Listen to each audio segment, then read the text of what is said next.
Hey y'all, Shade Tree Benji Man again.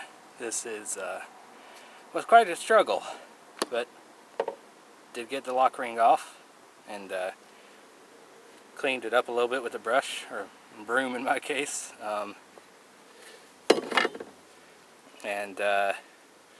Now's for the other super scary part to me, the lifting it up and out. It is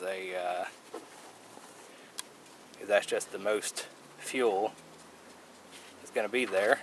So we'll prep a little bit by lining up our fuel absorbent rags.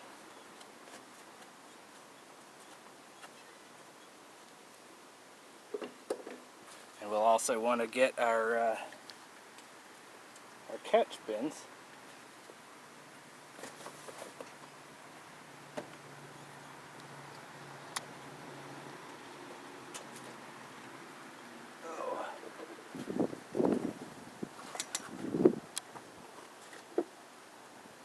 Hold on a second.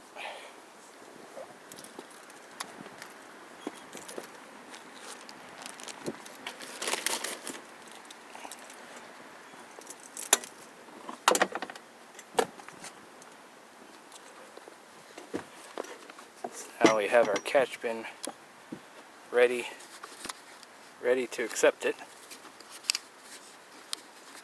When I've pulled it all the way out. And they say you want to come at an angle, because this has like the fuel float arm attached to it as well, and you don't want to bend that.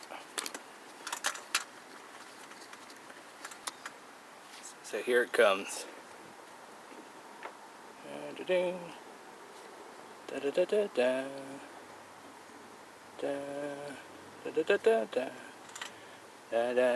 And I can just barely see the fuel float arm in that little gap, that little square gap you see there in the bottom. And it is angled towards the back and towards the right. So we'll counter it with an opposite direction tilt.